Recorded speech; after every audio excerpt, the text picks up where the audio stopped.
So hey you guys, this is what we're going to be doing, or what we would have been doing if we were in person tonight. So anyways, we're going to be introducing the new essay that we're going to be doing, which is called the This I Believe essay. It's going to be very easy because it's a 5-paragraph essay. I'm just starting you guys off really slow so that we learn what elements are in an essay first of all, and then after that, then we can expand upon them. But first, I just want you to learn what the bare bones of an essay is, or are, I guess. So first you're going to go to the discussion board and you'll happen to read a few examples of This I Believe essays. They're actually really cool. You can read or you can listen because half of them are recorded. And on that discussion board, there's a little link that shows, well, actually, no, it's not. It's right here. Here's the rubric. And if you click Marianne's favorites, those are my favorites if you happen to want to take a look. But same thing on this rubric. If you go to the themes, that'll take you right to the website that has the topics of the This I Believe essays, and then you can just choose 3 and write about one of them. Anyways, the introduction of the This I Believe is tonight, and it's going to be, again, a 5-paragraph essay. We're going to go through the whole writing process, which is brainstorming, and you get points for most everything. And you'll be brainstorming, and if you happen to notice over here, there is a video about brainstorming. This one also is brainstorming as well, and then you'll upload your brainstorming to the Dropbox so you can get your points. There is a specific explanation for This I Believe, and you can certainly click that and be more informed about what you're going to be writing about. And then this is the actual rubric, which is actually shown right here. So, and then after that, then the brainstorming isn't due until, I think, what, Saturday is today? Yeah, Saturday. So I'll just give you a few days, but you should, I actually expect it to be done with this stuff tonight. So you should be able to conclude it tonight. We're also going to be working on a working thesis. So for you to know what a thesis is, please watch that podcast. This is the accompanying PowerPoint. And this is a handout from the internet. And then a working thesis is just a tentative thesis, what you're thinking about writing about. So upload that too so I can take a look at it and we can tweak it from there. Essay organization, this is a quick video, I think it's 4 minutes, about essay organization specific to the This I Believe. And this is the PowerPoint that accompanies it. And then you're going to do an assignment by identifying the essay elements and this I Believe essay. This is a sample This I Believe essay. So then you're going to be writing a rough draft or an outline, or just give me some organization as to where you're going to be going with this essay and what kind of flow and what direction you're going to take it. So you can use this outline. There's a link to this outline if you want. And again, the rubric is right here in case you want to go back to the rubric.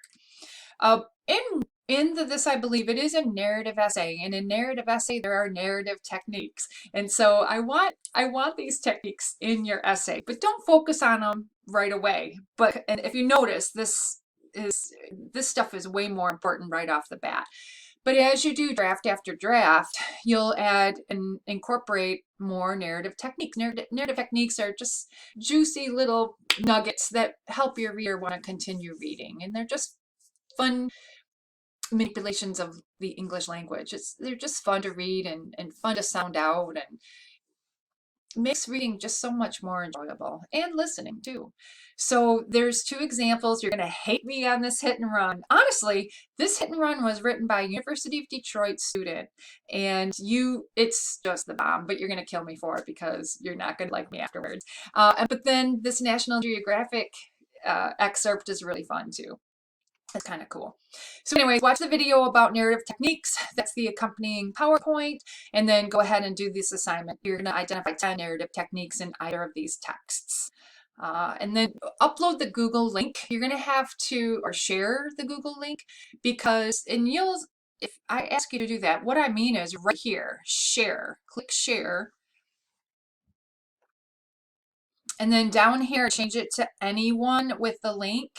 And then make sure that I am a viewer. And if you don't see that well, actually, I'd rather be an editor. Please let me be an editor, and that way I can leave some comments if you don't mind.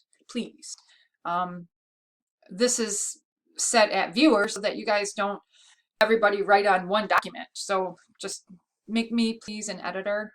And yeah. So then those are the narrative techniques. But again, fleshing out the thesis, fleshing out your brainstorming, fleshing out an outline, that's definitely doing a first draft. That's priority. Narrative techniques will come as we do draft after draft. So just get the content down first. Week 2 annotations. So the texts are about race and discrimination. And I can give you a quick heads up about those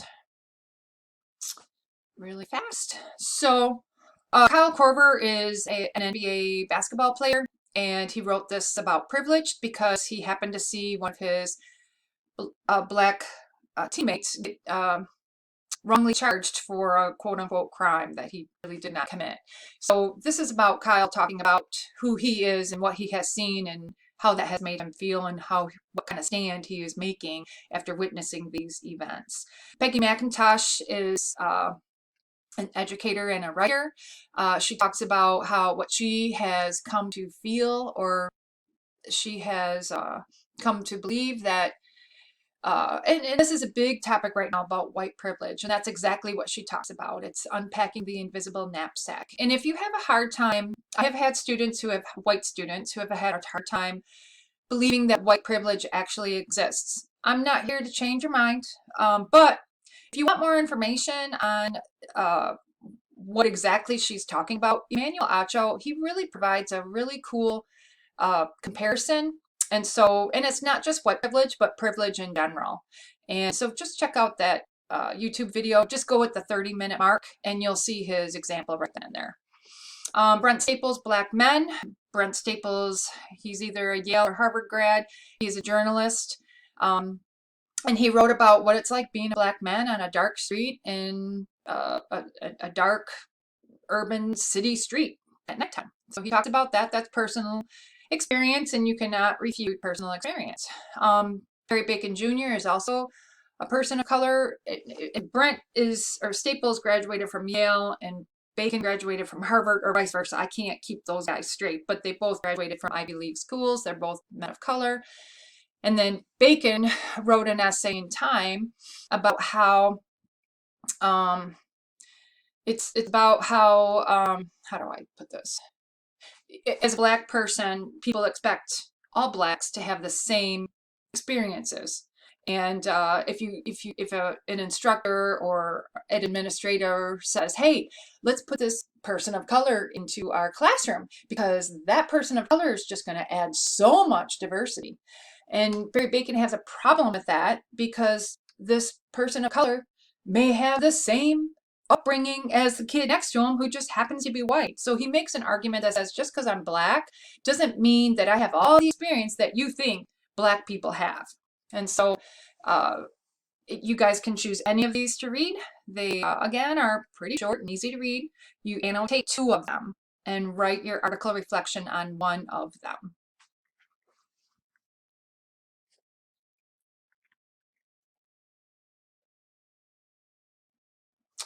All right, and then this is the Dropbox for your article reflection. This is the Dropbox for one of the texts annotations. This is the Dropbox for the other texts annotations. And then this is our spruce up, and it's a quick lesson about connotation and vocabulary that we use. And this is really fitting for the This I Believe because you're presenting a tone. Your tone is really, really important in any essay, but in particular in a narrative essay because it's the vocabulary that you use that really contributes to the tone that you're trying to evoke in the essay. And so you're just going to do 2 quick stories, one that will have the words, all of the words from column 1 in it, and then you're going to do another story with all of the words from column 2 in it. So 1 story of column 1's words, 1 story of column 2's words, and most likely they're going to mirror each other.